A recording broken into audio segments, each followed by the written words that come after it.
Mga kabayan, ito ang Lacson Avenue. Lacson Avenue, patungo na ng Tagtahan, diretsyo na hanggang papunta na ng Quirino Avenue at saka patungo na ng Makati Usmeña Highway. Tabi kami patungo na Makati. Samahan ko ang aking pinamahal na anak kasi interview niya ngayon. Tatanggapin siya kung sakali man magiging environmental traffic enforcer, environmental enforcer. Nangahuhuli sila ng mga nagyuyusi, nagtatapon ng basura sa Makati, or either na pwede siyang bigyan ng trabaho ng maintenance, aircon technician, dahil yan naman ay kanyang specialty na trabaho sa kanyang buhay para matulungan din ang kanyang buong pamilya. Ito ay Santo Tomas University. Ito ay Lacson Avenue, Laurentino Street. Ayan mga kababayan ko. So ito ang isi-share ko sa inyo. Medyo matraffic na sa lokasyon na ito sa Lacson. Medyo matraffic na mga kababayan ko. Bilang isang taxi driver, traffic volunteer reporter at member ng aking idol na si Idol Rafi Tulfo, doon pa hanggang sa kasalukuyan.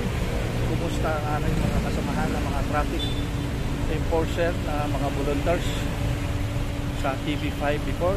Kumusta na kaya sila mga kababayan ko? Ayan. Pero bago ko tapusin ang aking pagbablog, don't forget to subscribe my channel, PD Vlogs. At huwag nyo kalimutan na i-click yung notification kung hindi labag sa kalooban nyo. Subscribe nyo ako. Kung labag naman ito mga kababayan ko, like and share. Dahil napakalaking bagay na yan bilang isang content creator mga kababayan ko. Para lumago ang ating channel, magtulungan tayo para ang lahat makikinabang sa ating mga pagbablog mga kababayan ko. Diretso lang kami, diretso lang kami. Ito ay ang masalang matraffic na dito dahil stoplight pa ang ating natatahan ngayon mga kababayan ko.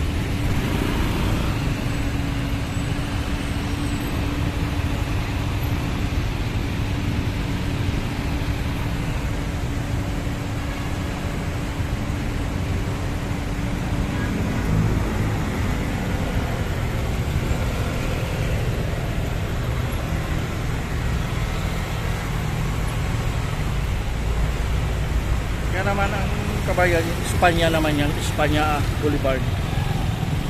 Yung stoplight na yan na umiilaw na yan, yan naman ay ang kanto ng Espanya at saka Lacson Street.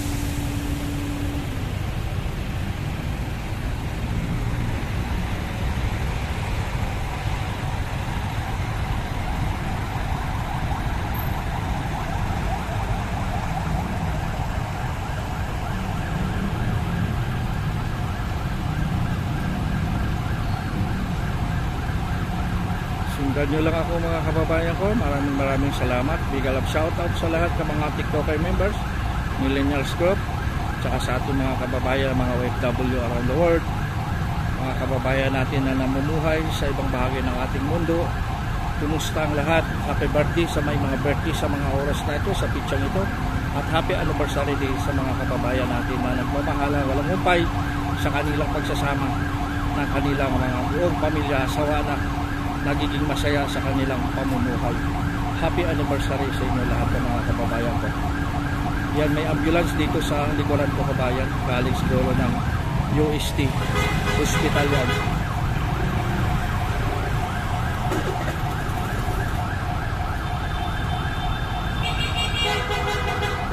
Luzon, Visayas at Mindanao mga kababayan ko, maraming salamat sa lahat ng mga sinusubaybay at kabigay ng tulong sa aking YouTube channel, PD Vlogs. Kumusta ang lahat? Big love shoutout sa inyo. Handa na tayo. Isi-share ko ito sa inyo kabayan. Sulyapan natin ang Espanya Boulevard. Espanya Boulevard kabayan. Espanya, patungo na ng Quiapo yan. Ito naman, Espanya, patungo naman siya na QC City. Yung northbound kabayan. Yung isa patungo ng Quiapo, yun ay tinatawag na southbound. Ito kabayan, dito matatagpuan ang Florida Terminal Station. Florida, biyahe ng mga bus na patungo ng Baguio at ibang lokasyon sa north lokasyon ng ating bayang Pilipinas. So yan kabayan. Ito ay ang Loyola Street, kanto siya ng Lacson Avenue.